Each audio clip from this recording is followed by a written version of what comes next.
Sosok Kiai Haji Mahfud Ashirun kala menjadi santri pondok pesantren An-Nida Al-Islami begitu dicintai oleh gurunya Syekh Muhammad Muhajirin Amsar Ad-Dari. Kecerdasan Kiai Mahfud Ashirun dalam menimba ilmu agama patut diacungkan jempol.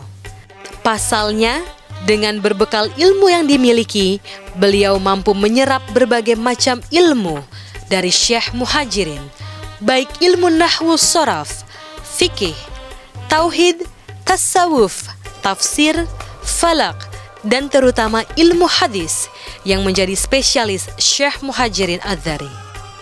Bahkan, Kiai Haji Mahfud Ashirun menjadi salah satu murid kesayangan dan kepercayaan Syekh Muhajirin karena kecerdasan dan keseriusannya dalam belajar ilmu agama. Berdasarkan keilmuan yang dimiliki, Kiai Haji Mahfud Ashirun pulang kampung ke tanah kelahirannya di Duri Kosambi, Cengkareng, Jakarta Barat. Di sanalah beliau mengajarkan ilmu agama dan membangun pondok pesantren Al-Itqan. Jadi di hati saya itu ada keinginan sebelum saya pulang ke kampung halaman, memang di dalam benak saya sudah ada tersirat untuk membangun pondok pesantren. Saya belum pulang dari pesantren itu udah ada yang ngantri. Padahal saya nggak punya lokasi, nggak punya kamar, saya nggak punya kamar tidur. Saya tidurnya di musola. Jadi kalau santri bilang saya mau nyantri, saya aja nggak punya kamar, masa itu mau nyantri gitu. Jadi paling-paling tidur di bangku ruang tamu, ya gitu. Berbekal ilmu agama yang dimilikinya, Kiai Mahfud Ashirun bermunajat kepada Allah Subhanahu wa Ta'ala, meminta karunia Allah untuk selalu istiqomah di jalan Allah dengan membangun pondok pesantren Al-Itqan yang dirintisnya. Alhasil, dengan kerendahan hati sang kiai, pondok pesantren Al-Itqan berdiri tegak dan memiliki banyak santri yang tersebar di Jakarta dan sekitarnya, bahkan hingga luar daerah. Bangun pesantren itu adalah fadlun wa minhatun minallah. Itu karunia Allah. Jadi bangun pesantren itu ya dengan izin Allah, kemurahan dan kelebihan dari Allah. Saya enggak mempunyai kemampuan yang istimewa, artinya kemampuan yang diukur oleh orang bahwa saya itu pantasnya nggak bisa begitu, bukan pantasnya bisa. Pantasnya nggak bisa karena apa? Karena satu, persiapan buat membangun pesantren memang nggak memiliki tanah. Yang kedua, kemampuan saya juga nggak kelihatan karena saya lama di pesantren. Dari tahun 72 sampai tahun 85 itu saya masih nyantri.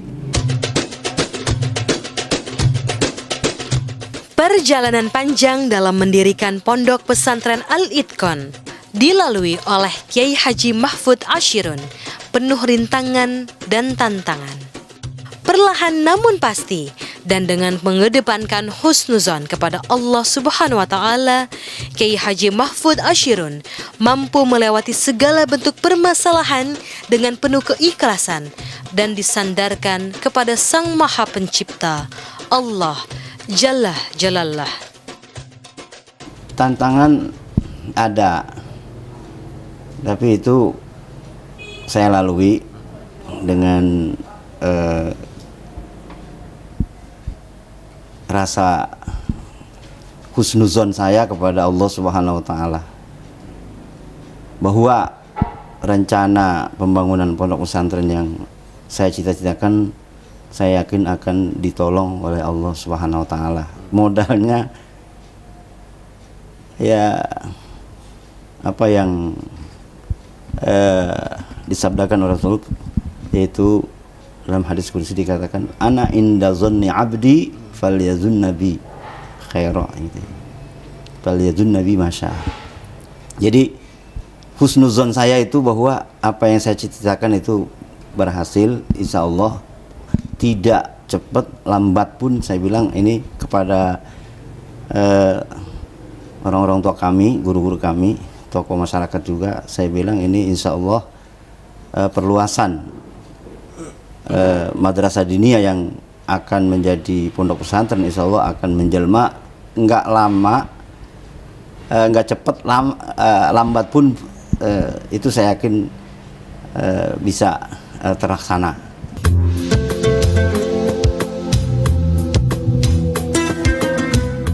Pada tahun 1980-an, sang ulama Kiai Haji Mahfud Ashirun telah mengajarkan ilmu agama Islam di beberapa majelis taklim dan masjid-masjid di Jakarta.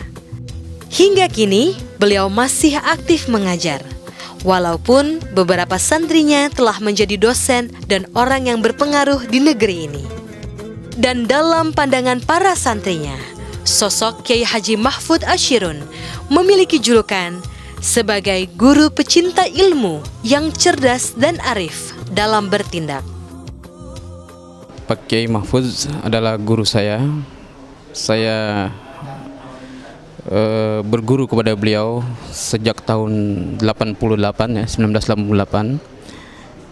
Beliau adalah guru pencinta ilmu, karena itu beliau komitmen dengan penyebaran ilmu-ilmu keislaman, baik ilmu-ilmu yang sifatnya dasar maupun ilmu pengembangan dari ilmu Islam.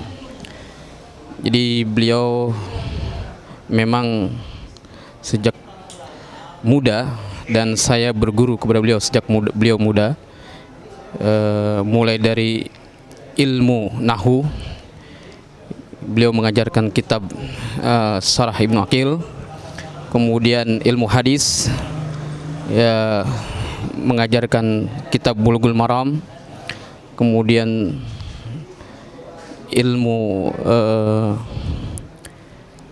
tafsir, ya, tafsir Jalalain, ilmu faraid, kemudian ilmu fikih, kitab Fathul Qarib. Ulama yang kental dengan logat Betawi ini dikenal sebagai sosok kiai yang dekat dan tidak mengambil jarak antara dirinya dan masyarakat sekitarnya. Bahkan, sang kiai selalu berpesan kepada santri dan anggota keluarganya untuk mencintai ulama dan hidup selalu berdampingan dengan para ulama.